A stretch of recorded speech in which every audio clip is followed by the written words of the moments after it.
പൈസ കൂടിയോ ഉമ്മാൻ്റെ ഗതികേട് പറയാല്ല.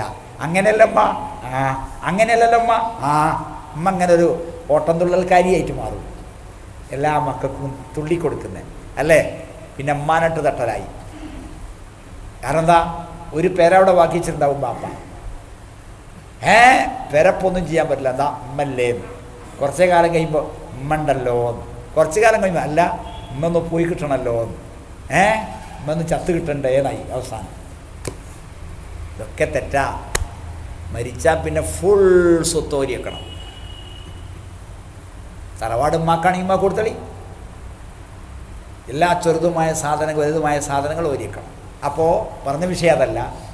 ആ അനന്തരാവകാശത്തിൻ്റെ നിയമത്തെ മറികടക്കാൻ വേണ്ടി ഇബ്ലീസ് എന്ന ഹോജ പഠിപ്പിച്ചൊരു തത്വമാണെന്ത്, നേരത്തെ രജിസ്റ്റർ ചെയ്ത് വെക്കുക. അപ്പോൾ അതിൻ്റെ തത്വം എന്താണ്, ഒരാൾ മരിച്ച് സ്വത്ത് നാക്കൊക്കെ എഴുതി വെച്ചിട്ടുണ്ടെന്ന് പറഞ്ഞ് ആ രജിസ്ട്രേഷൻ ഇസ്ലാമിൽ നിയമമല്ല. ഏത്? ആ രജിസ്ട്രേഷൻ ഇസ്ലാമിൻ്റെ നിയമമല്ല. ഗവൺമെൻറ്റിൻ്റെ രജിസ്ട്രേഷൻ എന്നുള്ളത് ഇസ്ലാമിൻ്റെ നിയമമല്ല. ആരെ പേരിൽ സ്വത്ത് എഴുതിച്ചാലും ശരി, ആരതാണോ സ്വത്ത് അതാണ് വിഷയം. അപ്പോൾ ഒരു ചെറിയൊരു പ്രശ്നം ഇവിടെ ഉണ്ട്. പിശാചുക്കളായ മുജാഹിദീങ്ങൾക്കൊരു പ്രശ്നം. അതെന്താ, മറ്റേ ഉണ്ടല്ലോ ആ ചീഞ്ഞ സാധനം, ശ്രീധനം, അത് ആരതാ? ഓരിയക്കണല്ലോ, അത് ആരതാ? അത് തീരുമാനിക്കണം. പാപ്പാൻ്റെതാണോ, ആങ്ങളുടേതാണോ, ഓളതാണോ, ഓൻ്റെതാണോ, പണ്ടായാലും പണായാലും എല്ലാം അത് തീരുമാനമാക്കണം. പടച്ചോൻ്റെ അടുത്തത് ആരതാ?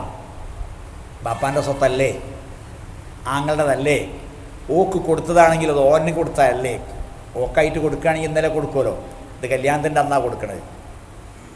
കുറേ കൊല്ലായിട്ട് പെണ്ണവിടെ ഉണ്ടല്ലോ, കൊടുത്തിട്ടില്ല, അത് ഓളതല്ലേ? അത് യഥാർത്ഥത്തിൽ ഓൻ്റെതല്ലേ? കാരണം ഓണ്ടായതുകൊണ്ടാണല്ലോ കൊടുത്ത്. ആകെ കൺഫ്യൂഷനാണ്. ഒരിക്കലും ഇന്ന് ആ നൂലാമാലിൽ നിന്ന് കഴിച്ചിലാകുമ്പോഴല്ല, വേഗം കഴിച്ചിലാകല്ലാതെ, ഇന്ന് കഴിച്ചിലാവില്ല, നമ്മൾ കഴിച്ചിലാകല്ലാതെ. ശരി, അപ്പോൾ സ്വത്ത് ആരുടെ പേരിൽ രജിസ്റ്റർ ചെയ്തു എന്ന് വെച്ചാൽ അത് പ്രശ്നമില്ല, ബിനാമി ആയിരിക്കും. അതല്ല, ബിനാമിൻ്റെ പേരിൽ രജിസ്റ്റർ ചെയ്താൽ സ്വത്തോൻ്റെതാ അല്ല. അപ്പോൾ ആരാ മുതൽ തീരുമാനം എടുക്കണം. അപ്പോൾ വസിയ്യത്ത് ചെയ്യുന്നതിലെ അപാകത ആണ് ഈ പറഞ്ഞത്. സ്വത്ത് അന്യാധീനപ്പെട്ടു പോകാൻ വേണ്ടി അള്ളാഹുവിൻ്റെ നിയമത്തെ മറികടക്കരുത്. ചിലർ ആണോരിയും പെണ്ണോരിയും ഒന്നും ഇല്ലാതെ ഭാഗം വെക്കും, ചിലർ ആണോരിയും പെണ്ണോരിയുമായി ഭാഗം വെക്കും. എന്നാലും യഥാർത്ഥത്തിൽ ചെയ്യാൻ അവകാശമില്ലാത്ത, അധികാരമില്ലാത്തൊരു പണിയാണ് തന്ത ചെയ്തത്. കാരണം എന്താ, നമ്മളെ സ്വത്ത് നമ്മൾ തന്നെ ഓരിയേക്കാൻ പാടില്ല. അതൊക്കെ മരിച്ചിട്ട് വേറെ ആരെങ്കിലും മക്കൾ ഓരിയച്ചോട്ടെ, നിങ്ങൾ സ്വകായിട്ട് കിടന്ന് മരിച്ചോളി. സ്വത്തിൻ്റെ ഉടമസ്ഥന്മാരോട് ഒരു പേനയാണുള്ളതെങ്കിലും ഒരു പെട്ടിയാണുള്ളതെങ്കിലും ശരി, നിങ്ങൾ സ്വസ്ഥായിട്ട് മരിച്ചോളി, സ്വത്താര പേരിൽ എഴുതിയേക്കണ്ട. വസിയത്ത് ചെയ്യാൻ അള്ളാഹു കൽപ്പിച്ചത് എന്താണ്?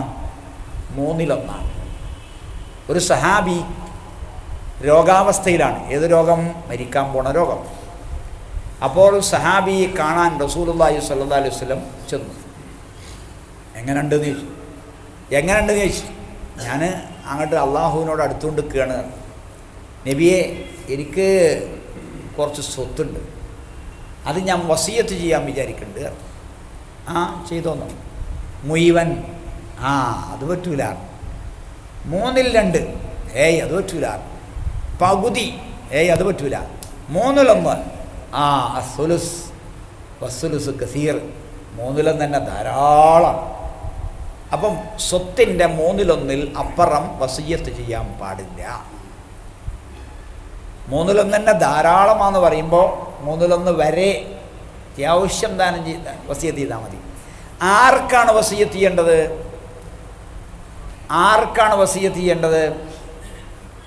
ലാ വസിയത്ത ലിവാരിസിൻ. അനന്തരാവകാശിക്ക് വസിയത്ത് ഇല്ല. ആർക്കൊക്കെയാണോ അള്ളാഹു പകുതി കൊടുക്കാൻ പറഞ്ഞത്, 2-1, 3-1, 4-1, 5-1, 6-1, 7-1, 8-1, 9-1, ഇങ്ങനെയൊക്കെ കണക്കുണ്ടല്ലോ. ആ കണക്കനുസരിച്ച് ആർക്കൊക്കെ കൊടുക്കാൻ പറഞ്ഞത്? ഓൽക്കൊന്നും ഈ വസിയത്ത് കൊടുക്കാൻ പറ്റില്ല. അപ്പോൾ അനന്തരാവകാശികളല്ലാത്തവർക്കാണ് വസിയത്ത്. അതെന്തിനാണ്? എന്തിനാ വസിയത്ത് ചെയ്യുന്നത്? ഖബർക്ക് കൂലി കിട്ടാൻ, ഖിയാമത്തിൽ കൂലി കിട്ടാൻ, സ്വർഗത്തിൽ രക്ഷപ്പെടാൻ, നരകത്തിൽ നിന്ന് കഴിച്ചിലാകാൻ. എന്താ? ഉള്ളപ്പോഴല്ലേ കൊടുക്കാൻ പറ്റുള്ളൂ, ഉള്ളപ്പോഴല്ലേ കൊടുക്കാൻ പറ്റുള്ളൂ, ഉള്ളപ്പോഴല്ലേ നിസ്കരിക്കാൻ പറ്റുള്ളൂ, ഇപ്പോഴല്ലേ സക്കാത്ത് കൊടുക്കാൻ പറ്റുള്ളൂ, നോമ്പ് കൊടുക്കാൻ പറ്റുള്ളൂ, ഹജ്ജ് ചെയ്യാൻ പറ്റുള്ളൂ. അങ്ങനെ അതൊക്കെ ചെയ്യാം. പിന്നെയോ നമ്മൾ നല്ല വളഞ്ഞോന്മാരാകണം. എല്ലാ മനുഷ്യന്മാരും നല്ല സാമർഥ്യമുള്ള ആൾക്കാരാകണം. അതെന്താ? ഞാൻ മരിച്ചാലും എനിക്ക് ഖബറിൽ വല്ലതും കിട്ടണം, പൈസ പിന്നി കിട്ടണം, ലാഭം പിന്നി കിട്ടണം, വരുമാനം ഉണ്ടാകണം, കമ്മീഷൻ ഉണ്ടാകണം. അതെന്താ മാർഗം? ആ മാർഗത്തിൽപ്പെട്ടാണ് വസിയത്ത്. ഈ പള്ളി ഉണ്ടാക്കിയത് ആള് മരിച്ചു പോയിട്ട് ഉണ്ടാകാം. അള്ളാഹു അദ്ദേഹത്തെയും നമ്മളെയും ഒരുമിച്ച് കൂട്ടുമാറാകട്ടെ സ്വർഗത്തിൽ. കമ്മീഷൻ എപ്പോഴും കിട്ടിക്കൊണ്ടിരിക്കുകയാണ് അല്ലേ? നൂറ്റാണ്ടുകൾക്ക് മുമ്പ് സിനിമയിലുണ്ടാക്കിയ ശപിക്കപ്പെട്ട ഇബ്ലീസിന് ശിക്ഷ അങ്ങനെ കിട്ടിക്കൊണ്ടേയിരിക്കുകയാണ്. നൂറ്റാണ്ടുകൾക്ക് മുമ്പ് സമുദായത്തിൻ്റെ പണം കൊണ്ട് ഭാര്യയുടെ ശവകുടീരം ജാറമുണ്ടാക്കിയ ഷാജഹാൻ ചക്രവർത്തിക്ക് അതിൻ്റെ ശിക്ഷ ഇങ്ങനെ അള്ളാഹു ഉദ്ദേശിച്ചെങ്കിൽ പുറത്തു കൊടുത്തിട്ടില്ലെങ്കിൽ കിട്ടിക്കൊണ്ടേയിരിക്കുകയാണ്.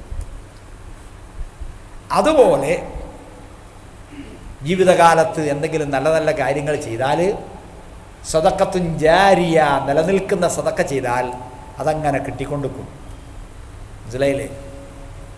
ഞാൻ പറഞ്ഞല്ലോ, ഒരു 50 കൊല്ലത്തിൻ്റെ ഇടയിൽ ഇങ്ങനത്തുണ്ടായ സ്വാർത്ഥത. എന്തൊരായും 1000 ഉറുപ്പ്യ കിട്ടിയാലും ഒരു 2000 ഉറുപ്പ്യൻ്റെ സാധനം വാങ്ങലായി. ഒരു 10000 ഉറുപ്പ്യ കിട്ടിയ 20,000ത്തിൻ്റെ സാധനം വാങ്ങലായി. ഒരു 10 ലക്ഷം ഉറുപ്പ്യ കിട്ടിയ 20 ലക്ഷത്തിൻ്റെ സാധനത്തിന് അഡ്വാൻസ് കൊടുത്ത്. അങ്ങനെ പടന്ന കൈക്കോട്ട് മാതിരിയായി മാറി. കുറേ അങ്ങനെ വലിയൊരു പെര ഉണ്ടാക്കി, നല്ലൊരു പെര എന്ന് പറയണ്ട, കുറേ പെരകൾ ഇപ്പം അങ്ങനെയായി മാറി. ഒരു ചെറിയ പെരമ തൊട്ടുകാണ്ട് വലിയൊരു അങ്ങനെ കൊമ്പല. എന്നിട്ട് അതിൻ്റെ കുറേ അപ്പുറത്തൊരു മതിലൂത്തി, ഒരു ഗേറ്റും. അതെന്താ? എനിക്ക് അറ്റാക്ക് ഉണ്ടായാൽ വേറെ ആരും അറിയാൻ പാടില്ല, അയലോക്കക്കാർ വന്നിട്ട് എന്നെ ആശുപത്രി കൊണ്ടുപോകരുത്, എൻ്റെ ഭാര്യനെ ആരെങ്കിലും ബലാത്സംഗം ചെയ്യാൻ വന്നാൽ ഒരൊറ്റ കുട്ടി അറിയരുത്, ഓളെ ബലാത്സംഗം ചെയ്ത് കൊന്ന് പണ്ടം മുഴുവൻ എടുത്തുകൊണ്ടോണം. അതാണോ? അതല്ല. അയൽപ്പക്കത്ത് വല്ല അറ്റാക്കും വന്നാൽ നമ്മളെ വണ്ടിയെന്ന് എങ്ങാനും ചോദിച്ചാലോ, നമ്മൾ ഉറക്കെങ്ങാനും പോയാലോ, ഒന്ന് ഫോൺ ചെയ്തിട്ട് ആശുപത്രിയിൽ പോകണമെന്ന് പറഞ്ഞാലോ, അതാണോ? ഏതാന്നുള്ളത് നമ്മൾ തീരുമാനിക്കണം. ഏതാ ഉദ്ദേശം? രണ്ടായാലും നല്ല ഉദ്ദേശമാണ്. അതുകൊണ്ട് വലിയ ഒരു പെരണ്ടാക്കി ഇങ്ങനെ സ്വാർത്ഥതകൾ വളർന്ന് വലുതാകണം അല്ലേ? അതിന് പകരം നമ്മൾ മരിച്ചാലും പിന്നെയും ഒക്കെ ഇങ്ങനെ സ്വത്ത് ഇങ്ങനെ കിട്ടണം എന്ന ഉദ്ദേശമാണ് നമുക്ക് ആവശ്യം. അപ്പം എന്താണ്? 10 പൈസ ഉണ്ടെങ്കിൽ അതിന് ലേശം വസീയത്ത് ചെയ്യുക. ആർക്കാണ് വസീയത്ത് ചെയ്യേണ്ടത്?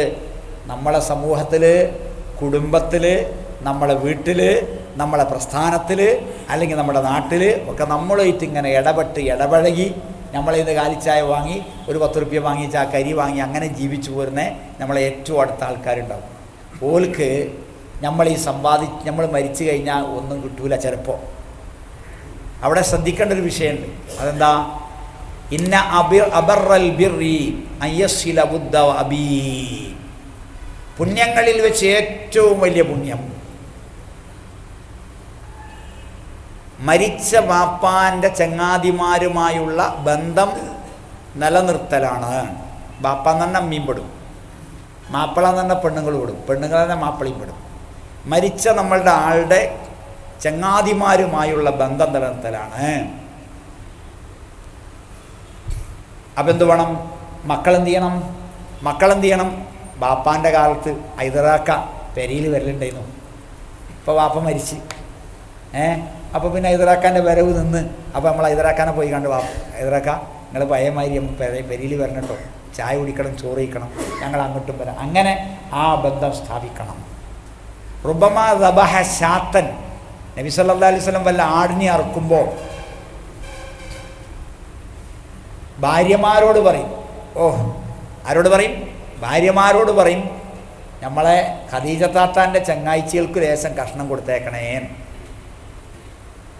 അതാ ആയിഷാ ബീവിക്ക് ദേഷ്യം ഉണ്ടാകാൻ ആദ്യം എപ്പോഴും ഉണ്ട് ഒരു ഖദീജ ബീവി എന്ന്. പിന്നെയാണ് സംഗതി മനസ്സിലായത്, അതുകൊണ്ട് നിർത്തി.